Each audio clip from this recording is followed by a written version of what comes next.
ओला dock YouTube channel को subscribe करें और बेल आइकॉन को दबाना मत भूलें। अस्सलाम वालेकुम, मेरा नाम डॉक्टर फैसल इकबाल है और मैं हूं एक आई स्पेशलिस्ट। अगर आपको ऐनक लगी हुई है और आप अपनी ऐनक से छुटकारा चाहते हैं तो ये वीडियो बेसिकली आपके लिए है। हमारी आज के जो वीडियो टॉपिक है उसके बेसिकली 4 कंपोनेंट्स होंगे। पहला कंपोनेंट ये होगा कि कौन लोग हैं जिनको हम लेज़र के ज़रिए ऐनक से छुटकारा दिला सकते हैं।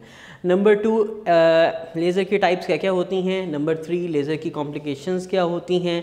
Number 4, what is the cost of this laser, यानी इसकी कीमत क्या है। नंबर 5, जो कि आप में से मैक्सिमम लोगों को क्वेश्चन हो गया कि डॉक्टर साहब ने खुद ऐनक लगाई हुई और हमें जो है वो ऐनक से छुटकारा हासिल करने के तरीके बताने लगे। आज का जो टॉपिक है उसका पहला कंपोनेंट ये है कि कौन लोग हैं जिनकी लेज़र के साथ हम ऐनक उतार सकते हैं। पाकिस्तान के टॉप डॉक्टर्स के साथ अपॉइंटमेंट बुक करें, वो भी पेशेंट फीडबैक देखते हुए। लाखों लोगों की तरह पाकिस्तान के सबसे बड़े डॉक्टर नेटवर्क का फायदा उठाएं और आज ही ओला डॉक ऐप डाउनलोड करें। ओला डॉक, डॉक्टर का अपॉइंटमेंट आसानी से। लेज़र के साथ ऐनक उतारने के लिए कुछ रिक्वायरमेंट्स होती हैं और वो रिक्वायरमेंट्स जानना हमें बहुत ज़रूरी है। सबसे पहली चीज़ जो इम्पॉर्टेंट है वो ये है कि एज या उम्र जिसके अंदर हम ये लेज़र कर सकते हैं। तो 20 साल से कम उम्र के बच्चों के अंदर या 19 से 20 साल से छोटे बच्चों के अंदर ये लेज़र पॉसिबल नहीं होती। 19 साल से लेके तकरीबन 40-45 साल की उम्र तक के अंदर जो लोग हैं उनके लिए ये लेज़र सबसे अच्छी है। 45 से ज़्यादा के जो लोग हैं उनकी पॉसिबल ज़रूर होती है, लेकिन वो डिपेंड करेगा from a person to person. दूसरा जो इसका कंपोनेंट है वो ये है कि जो आपकी ऐनक का नंबर है वो कितना होगा तो हम ये लेज़र कर सकते हैं। तो यूजुअली प्लस के नंबर्स के अंदर +3 +4 तक के नंबर्स को हम लेज़र कर सकते हैं, उससे ज़्यादा के अंदर नहीं करते। और माइनस के नंबर्स के अंदर अराउंड -9 to -10 का जो रेंज है उस तक हम इसको ऑपरेशन कर सकते हैं। उससे ज़्यादा अगर आपकी ऐनक का नंबर ख़राब है तो उसमें लेज़र पॉसिबल नहीं होती, उसमें और फर्दर चीज़ें पॉसिबल होती हैं। That's a different thing all together. इसके अलावा आपकी आँख के अंदर किसी किस्म की कोई बीमारी नहीं होनी चाहिए। दैट मीन्स कि अगर आपको शुगर है, ब्लड प्रेशर है या आपकी आँख के अंदर कोई सफ़ेद मोतिया, काला मोतिया या कोई और चीज़ है, कोई प्रॉब्लम है, तो उसके लिए हम ये लेज़र नहीं कर सकते। फिर आपकी ऐनक से छुटकारा आपको नहीं मिल सकता। उसके तरीक़ेकार थोड़े से डिफरेंट होंगे, लेज़र नहीं होगी। जो ये सारी की सारी चीज़ें हैं इसको हम पहले असेस करते हैं। अराउंड 22-23 डिफरेंट पॉइंट्स होते हैं जो कि हमारा एक डिटेल आई असेसमेंट होती है, जिसके अंदर हमने आँख के आगे की पुतली और आँख के पीछे का पर्दा देखना है और बाकी आई के सारे स्ट्रक्चर्स को चेक करना है और उसके बाद फिर हम ये लेज़र के लिए लोगों को फिट कर कहते हैं। Once you are fit for this laser तो हमारी कोशिश यही होती है कि आपकी जो आँख है वो 100% इस ऑपरेशन के बाद रिजल्ट्स दे और इसकी कॉम्प्लिकेशंस और रिस्क को हम मिनिमाइज़ कर चुके हैं। जो सेकंड कंपोनेंट है कि कॉम्प्लिकेशंस क्या हैं इस लेज़र की, तो सबसे जो कॉमनेस्ट क्वेश्चन होता है वो ये होता है कि क्या इसके बाद मेरी ऐनक का नंबर एग्जैक्ट 0 हो जाएगा।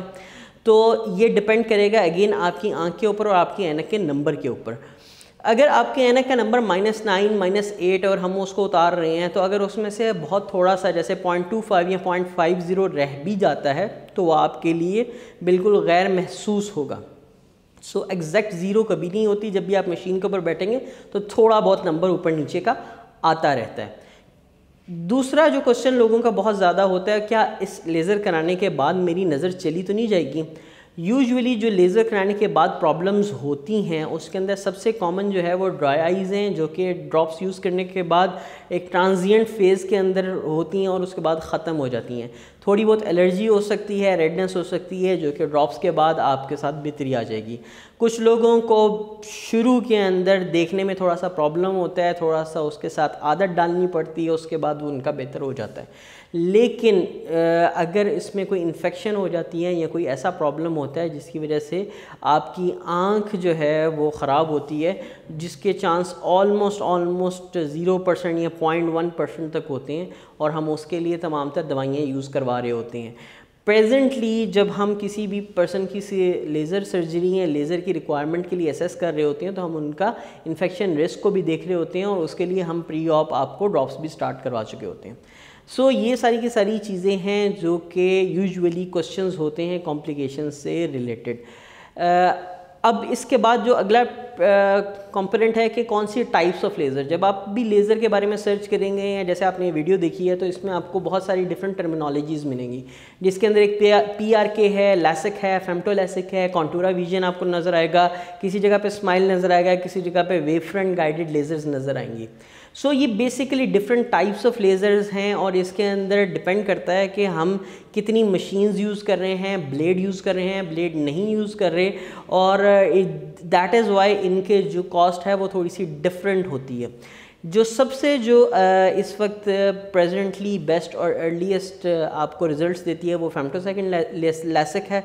उसके अंदर फेम्टोसेकंड के साथ जो है वो फेम्टोसेकंड लेज़र के साथ हम पहले उसका फ्लैप बनाते हैं और फिर एक्साइमर लेज़र के साथ उसका जो एनक का नंबर है वो उसके अगली परत यानी कॉर्निया के ऊपर एनग्रेव किया जाता है। सो इसी तरह से PRK है, उसके अंदर जो है वो आंख की सरफेस के ऊपर तमाम तर समझ लें एनग्रेविंग होती है और आपका जो एनक का रिक्वायर्ड नंबर है वो आंख के ऊपर इम्प्रिंट कर दिया जाता है। So different types of laser की डिफरेंट जो है वो प्री रिक्विजिट्स हैं, रिक्वायरमेंट्स हैं, ये आपसे रिलेटेड। फॉर एग्जांपल अगर किसी शख्स ने फ़ौज में जाना है तो उसके लिए फ्लैप बेस्ड प्रोसीजर्स कॉन्ट्राइंडिकेटेड हो जाएंगे। कोई बंदा किक बॉक्सर है उसके लिए भी फ्लैप रिलेटेड जो प्रोसीजर्स हैं वो ख़त्म हो जाएंगे। सो ये आपकी डिस्कशन आपकी आई के मुताबिक आपके डॉक्टर के साथ होगी कि एग्जैक्टली आपको कौन सी सर्जरी सूटेबल है, आपको कौन सा लेज़र करवाना है। फोर्थ जो पॉइंट है और जो हर बंदा क्वेश्चन पूछेगा कि जी इसकी कॉस्ट क्या है, तो the cost is going to be different for everybody, reason being कि उसकी टाइप ऑफ लेज़र हम कौन सी करने वाले हैं। लेकिन मैं आपको सिंपल सी रेंज बता देता हूँ। It is going to start from around 50-60,000 minimum and it can go up to like even 3 lakhs for both eyes, depending upon कि हमने आपकी आंख के ऊपर यूज़ क्या करना है और हमने कौन सी टाइप की लेज़र करनी है। लास्ट क्वेश्चन जो कि बहुत इंटरेस्टिंग क्वेश्चन है और जो मेरे से हर बंदा पूछता है कि डॉक्टर साहब आपने ऐनक लगाई हुई है और आप हमें मशवरा देने हैं कि आप अपनी ऐनक उतरवा लें। तो बेसिकली जब भी हम ऐनक उतारने के लिए कोई लेज़र करने लगते हैं तो उसके बेसिक मोटिव ये होता है कि जी एक कॉस्मेटिक पर्पज़ है कि जी मैं ऐनक के साथ ठीक नहीं लगता तो मुझे ऐनक उतरवानी है। कुछ लोग अपनी ऐनक के साथ इतने फिट हो चुके होते हैं कि उनकी वो पर्सनैलिटी का इंटीग्रल पार्ट बन जाता है। फिर कुछ लोगों की जब हम ये सारी की सारी जो प्रीवियस प्री रिक्विजिट्स आपको बताए हैं उसके अंदर जब असेसमेंट होती है तो उनका रिस्क परसेंटेज अगर ज़्यादा आ रहा हो तो वो उसको ऑप्ट नहीं करते। कुछ लोगों की प्रोफेशनल रिक्वायरमेंट्स ऐसी होती हैं कि वो लेज़र नहीं कर सकते। लेकिन मैं आपको ये अश्योर करता हूँ कि मैंने जो ऐनक नहीं उतरवाई उसके अंदर मेरी आंख के अंदर कुछ इश्यूज़ ऐसे हैं कि मैं ये ऐनक नहीं उतार सकता। But I personally have operated on doctors और डॉक्टर्स की फैमिलीज़ के ऊपर and they are doing very well. मैं पर्सनली ऐसे आई स्पेशलिस्ट को जानता हूँ जिन्होंने अपने ऊपर भी लेज़र करवाई हुई है और अपने बच्चों के ऊपर भी लेज़र करवाई हुई है।